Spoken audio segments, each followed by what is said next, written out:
इस खबर पर हमारे साथ जुड़ रहे हैं मोहित शुक्ला दिल्ली से, साथ ही साथ चुनाव से जुड़ी तमाम खबरों पर भी हमारे साथ जुड़ेंगे हमारे साथी संवाददाता, जिसमें नीरज सिंह तिरुवनंतपुरम से जुड़ रहे हैं, अश्वनी मिश्रा असम से जुड़ रहे हैं। अश्वनी आपके पास आए, लेकिन उससे पहले एक अपडेट मोहित से ले ले। मोहित, दिल्ली में पवन खेड़ा के आवास पर इस समय असम पुलिस मौजूद है, क्या अपडेट है? देखिए, साफ तौर पर आपको बताना चाहूँगा कि निजामुद्दीन ईस्ट के D12 ये वो जगह है जहां पर पवन खेड़ा का घर है और इस घर पर लगभग 11:30 बजे के आसपास असम पुलिस पहुंचती है। उनके साथ में दिल्ली पुलिस भी मौजूद है और अभी भी पवन खेड़ा के घर पर असम पुलिस लगातार सर्च कर रही है। और असम पुलिस की जो प्रारंभिक उनसे जानकारी मिल पाई है उसके मुताबिक कुछ ऐसी चीज़ें जो कहीं ना कहीं आपत्तिजनक हैं, कुछ ऐसे रिकॉर्ड्स भी अब पुलिस के हाथ लगे हैं जिसकी जो जानकारी है अभी तक सार्वजनिक नहीं की गई है। लेकिन इतना जरूर है, इन सारी चीजों के मिलने के बाद कहीं ना कहीं पवन खेड़ा की मुश्किलें बढ़ती हुई जरूर नजर आएंगी। और ये सारा विवाद शुरू होता है उस प्रेस कॉन्फ्रेंस के बाद, जिसको लेकर कहीं ना कहीं पवन खेड़ा ये दावा करते हैं कि हेमंता विश्व शर्मा की पत्नी रिंकी भुइयां, उनके पास 3 देशों के पासपोर्ट हैं, चाहे वो बाराबुडा की बात हो, चाहे वो एंटीगुआ की बात हो, चाहे वो UAE की बात हो। ये तमाम ऐसी जगहों पर उन्होंने एक सवाल और भी उठाया। उन्होंने कहा कि क्या इस देश में आप दोहरी नागरिकता रखते हैं? इसके अलावा अमेरिका में एक बड़ी कंपनी जिसमें कई लाख करोड़ का निवेश, और इसके अलावा दुबई में कई सारी कमर्शियल प्रॉपर्टीज, जिसका जिक्र पवन खेड़ा ने अपनी प्रेस कॉन्फ्रेंस में किया। जिसके बाद एक FIR दर्ज कराई जाती है हेमंत विश्व शर्मा की वाइफ की तरफ से। उसके बाद 11:30 बजे असम पुलिस दिल्ली पहुंचती है और दिल्ली पुलिस उनको भी सहयोग कर रही है। और आप समझिए कि ये सुबह से ही यहाँ पर अंदर सर्च चल रहा है और आप आने वाले दिनों में अब ये कह सकते हैं कि पवन खेड़ा के लिए कहीं ना कहीं मुश्किल खड़ी हो सकती है। जी, अश्वनी असम से हमारे साथ बने हुए हैं। अश्वनी, बीच लगभग चुनाव प्रचार खत्म होने से 24-48 घंटे पहले जिस तरह से ये इस पूरे मामले ने एक तरह से तूल पकड़ा और अब पूरे चुनाव के बीच में पाकिस्तानी कनेक्शन, पाकिस्तान का जुड़ना जिस तरह से देखा जा रहा है, उसमें त्वरित कार्रवाई तो हो रही है। पवन खेड़ा के घर एक तरह से असम पुलिस पहुंच चुकी है पूछताछ के लिए, लेकिन कांग्रेस का कहना क्या है? इस बयान के बाद कांग्रेस की तैयारी क्या थी? निश्चित तौर से अगर ऋतु देखे तो जिस तरीके से पवन खेड़ा ने सनसनीखेज आरोप लगाए और सारे सबूत भी उन्होंने प्रस्तुत किए और सिलसिलेवार तरीके से जिस तरीके से हेमंता विश्व शर्मा ने उन सबूतों को बताया कि ये फोर्ज हैं, कूटरचित है, मनगढ़ंत हैं और पूरी तरीके से निराधार हैं। FIR होने के बाद अब पुलिस दिल्ली पहुंच चुकी है, मोहित बता रहे हैं। सबसे बड़ी बात यह है कि इसके बाद लगातार पवन खेड़ा ने कहा था कि हम पुलिस को गिरफ्तार करना हो तो हम गुवाहाटी में रहेंगे। दूसरे ही दिन वो सुबह गुवाहाटी से दिल्ली चले गए। आज जब है दिल्ली पुलिस पहुंची है तो शायद दिल्ली में भी उनकी उपस्थिति दर्ज नहीं हो पा रही है। ये निश्चित तरीके से अगर ये कूटरचित है, निश्चित तरीके से ये आरोप निराधार पाए जाते हैं, जिसके गंभीर राजनीतिक परिणाम कांग्रेस भोगेगी और गंभीर कानूनी परिणाम जो है पवन खेड़ा को भोगना पड़ेगा। लेकिन अब मामला जबकि अदालत में है, पुलिस के FIR होने के बाद चार्जशीट दाखिल होगी, तफ्तीश होगी, लंबी प्रक्रिया चलेगी, लेकिन राजनीतिक रूप से इसका क्या असर होगा? बहुत सारे लोग यहाँ पर मौजूद हैं क्योंकि ये मामला अब जनता की अदालत में भी है। बहुत गंभीर आरोप लगाए गए थे कांग्रेस द्वारा, पवन खेड़ा द्वारा, और उसको सिलसिलेवार तरीके से हेमंता ने उसको बताया कि मनगढ़ंत है। आम जनता की राय में क्या है इन आरोपों पे? जी आप बताएं। देखो, पवन खेड़ा जी ने जो कांग्रेस का जो कल्चर है वो कल्चर को असम में आके उसने दिखाने का कोशिश किया, लेकिन पवन खेड़ा को अभी असम का जो सशक्त जो मुख्यमंत्री के जो वाइफ के जो रिंकी भुइयां शर्मा जी को जो झूठा इंजाम लगा था, उसी के डर से वो पवन तेरा होके ऑलरेडी असम से कल निकल चुके हैं।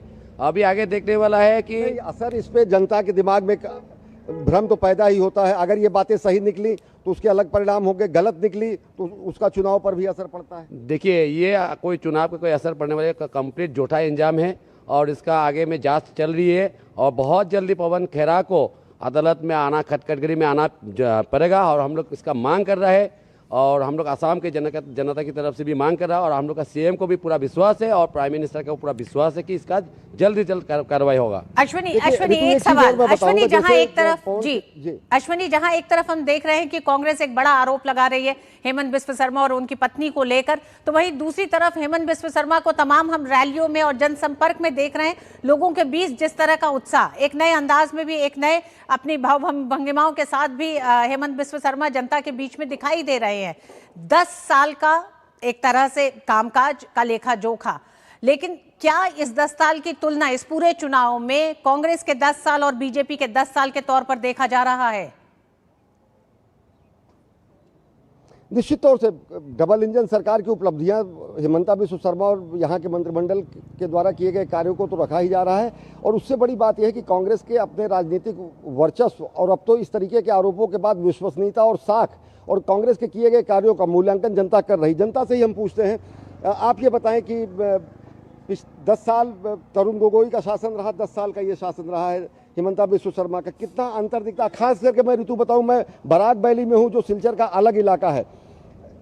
ये बराक वैली का अलग इलाका है और हम लोग का असम का लास्ट बॉर्डर की तरफ से ही है ये इलाका। लेकिन इस लास्ट बॉर्डर से भी हम बोल रहे हैं कि तरुण गोगोई जी का जो सरकार था और हमारा जो ये 10 साल का अभी चल रहा है सरकार, इसमें दिन और रात का अंतर है।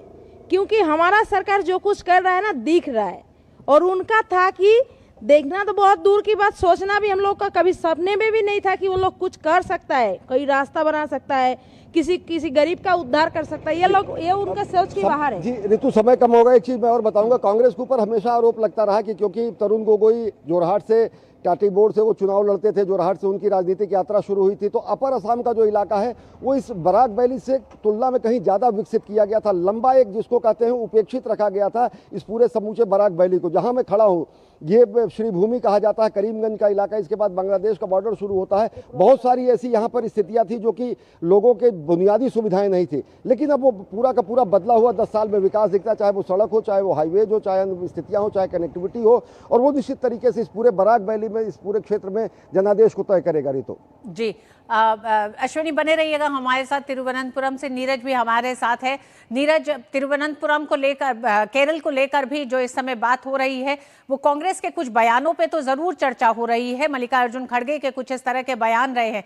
क्या ये बयान हताशा भी दिखाते हैं, या ये बयान जनता के बीच में अपने विजन को लेकर जाने के बजाय यूडीएफ एलडीएफ के बीच की तार के बीच में बीजेपी जिस तरह से अपना रास्ता बना रही है उसका एक डर दिखाता है? देखिए ऋतु, मुझे लगता है कि ये एक छटपटाहट है जो कांग्रेस पार्टी की दिखाई देती है। आप देखें कि जिस तरीके से यहाँ पर कांग्रेस पार्टी ने कैंपेन शुरू किया और उनके पॉलिटिकल संगठन से जुड़े जो तमाम लोग हैं वो जिस तरीके से अटैक कर रहे हैं, आप देखें कि यहाँ पर एक दूसरे के सामने लड़ाई लड़ी जा रही है, जबकि दूसरे जगह पर आप देखें कि इंडी गठबंधन का हिस्सा है और गले में हाथ डालकर एक दूसरे को आगे चल रहे हैं। तो ये निश्चित तौर पर एक राजनीतिक लड़ाई है और उसको जीतने की कोशिश कांग्रेस पार्टी कर रही है, क्योंकि कांग्रेस पार्टी को ये लग रहा है कि पूरे देश भर में कुछ गिने चुने स्टेट हैं जिनके साथ वो मिलकर सरकार में हैं, और केरलम में जिस तरीके से यूडीएफ और एलडीएफ का हमेशा से द्विध्रुवीय शासन रहता है, कभी यूडीएफ आती है, कभी एलडीएफ आती है, तो उनको लग रहा है कि इस बार एंटी इनकम्बेंसी का जो फायदा है वो कांग्रेस पार्टी को मिल सकता है, उनके जो गठबंधन है यूडीएफ उसको मिल सकता है। यही कारण है कि चाहे मल्लिकार्जुन खड़गे हों, आप देखें कि राहुल गांधी भी यहाँ लगातार जो गल्फ कंट्री में जिस तरह की स्थिति बनी हुई है उसको लेकर यहाँ लगातार बयान देते रहे हैं, जबकि आप देखें कि प्रधानमंत्री की तरफ से, गृह मंत्री की तरफ से ये स्पष्ट तौर पर कहा गया है कि ना तो पेट्रोल और डीजल की कोई कमी है और ना ही जो घरेलू गैस है उसकी कोई कमी है। लेकिन उसके बावजूद भी यहाँ पर इस तरह के बयान देकर कहीं ना कहीं एक घबराहट पैदा करने की जो कोशिश है वो यूडीएफ के जो नेता हैं उन्होंने करी है, क्योंकि सबको पता है कि दिल्ली में भारतीय जनता पार्टी जब चुनाव से ठीक, आज शाम को चुनाव प्रचार थम जाएगा केरलम में, उससे ठीक पहले अगर ये प्रेस कॉन्फ्रेंस करती है और जवाब मांगती है सोनिया गांधी से और राहुल गांधी से कि किस तरह से कांग्रेस अध्यक्ष मल्लिकार्जुन खड़गे ने गुजरातियों का ही नहीं बल्कि पूरे देश के तमाम अन्य राज्यों के लोगों का अपमान किया है, ये कहकर कि केरल के लोग शिक्षित हैं। बाकी उन्होंने जिक्र गुजरात का किया है कि ये देश का कोई और हिस्सा नहीं है, ये गुजरात नहीं है जहां लोगों को मूर्ख बना सकते हैं। देखिए अब अगर यूडीएफ की यही स्थिति है तो आप देखें कि लगातार एलडीएफ 2 बार सत्ता में आई है, जबकि 40 सालों से हमेशा ये होता रहा है कि एक बार एलडीएफ और एक बार यूडीएफ आती है। यही कारण है कि कांग्रेस की कहीं ना कहीं ऐसी नीतियां रही हैं जिसको यहाँ के जो लोग हैं उन्होंने पसंद नहीं किया। पढ़े लिखे लोग हैं, समझते हैं, पेपर पढ़ते हैं, सोशल मीडिया, इसके अलावा टीवी चैनलों पर लगातार निगाह रखते हैं, देश विदेश की खबरों से रूबरू रहते हैं। यही कारण है कि बहुत सोच समझकर वोट करते हैं। अब मल्लिकार्जुन खड़गे अगर इस तरह का बयान दे रहे हैं तो निश्चित तौर पर एक निराशाजनक बात है, क्योंकि आप किसी भी स्टेट को टारगेट करके लोगों को दिग्भ्रमित नहीं कर सकते हो, लोगों को बेवकूफ नहीं समझ सकते हो, क्योंकि जब आप गुजरात में जाते हो तब आप गुजरातियों की बात करते हो। जब आप बीजेपी का कहना है कि सांप्रदायिक तनाव बढ़ाने के लिए इस तरह का कांग्रेस ने बयान दिया है। मोहित आपके पास आएंगे, उसके बाद अश्विनी आपके पास फिर रुक करते हैं। मोहित, क्या कहना है? पवन खेड़ा क्या असम पुलिस को मिले हैं? क्या अभी तक की क्या बातचीत हुई है? क्या अभी तक पूछताछ में सामने आया है? देखिए, बिल्कुल साफ तौर पर आपको बता दूं कि पवन खेड़ा अपने जो उनका आधिकारिक आवास है D12 निजामुद्दीन ईस्ट में, वहां पर नहीं है। सुबह 11:30 बजे पुलिस यहां पर पहुंचती है, असम पुलिस के साथ दिल्ली पुलिस, लेकिन सुबह से ही पवन खेड़ा अपने घर पर नहीं है। आप समझिए कि 48 घंटे के अंदर अगर इतनी बड़ी कार्रवाई होती है तो कहीं ना कहीं ये बता रही है कि हेमंत विश्व शर्मा पूर्ण रूप से आश्वस्त हैं कि उनके खिलाफ जो भी आरोप लगाए गए हैं, उनकी पत्नी के खिलाफ जो भी आरोप लगाए गए हैं, उसमें बिल्कुल भी सत्यता नहीं है। यही वजह है कि अब आपको ये कार्रवाई होती हुई यहाँ पर दिख रही है। इसके अलावा आप समझिए कि एक मैं आपको इस मामले में और अपडेट दे देता हूं। अब से थोड़ी देर पहले कांग्रेस के मल्लिकार्जुन खड़गे से जब उनसे ये पूछा गया, उनसे ये एक सवाल किया गया कि असम पुलिस ने एक एफआईआर दर्ज की है, हेमंत विश्व शर्मा की पत्नी की तरफ से ये एफआईआर दर्ज कराई गई है और दिल्ली में उनके यहाँ छापेमारी चल रही है, तो साफ तौर पर उनका जवाब आया कि हम डरते नहीं हैं। इस तरीके की एफआईआर हमने पहले भी बहुत देखी है, पहले भी हमने बहुत फेस की है, होने दो, एफआईआर है, कोई बात नहीं। अब आप समझिए ये स्टेटमेंट आप इसका मतलब निकाल सकती हैं, यानी कि ये साफ साफ है कि आप इलेक्शन के समय में इस तरीके के आरोप लगाइए, उसके बाद फिर एफआईआर का सामना कीजिए, उसके बाद कोर्ट में माफी मांग लीजिए, उसके बाद फिर आप साइड हो जाइए। इसका कहीं ना कहीं नुकसान तो होता है, सियासी बयान को देने के बाद फारिग नहीं हो सकते। अश्विनी, अंत में आपसे, क्योंकि आप बांग्लादेश से सटे असम के उस सीमावर्ती इलाके में हैं, कांग्रेस अध्यक्ष मल्लिकार्जुन खड़गे के उस बयान को लेकर अब से कुछ देर पहले रविशंकर प्रसाद ने पीसी किया और उन्होंने कहा कि किस तरह से मल्लिकार्जुन खड़गे ने असम में मुसलमानों से ये कहा है कि नमाज पढ़ते समय सांप को मारना जायज है, नमाज पढ़ते समय उठिए और बीजेपी रूपी सांप, आरएसएस रूपी सांप को खत्म करिए। इस तरह का बयान, पवन खेड़ा का बयान और पवन खेड़ा के बयान के साथ ही पाकिस्तान को इस पूरे चुनाव के केंद्र में लेकर आना, ये क्या बताता है? आखिर सांप्रदायिक तनाव बढ़ाना या सांप्रदायिकता के जरिए अब चुनाव कांग्रेस लड़ना चाहती है?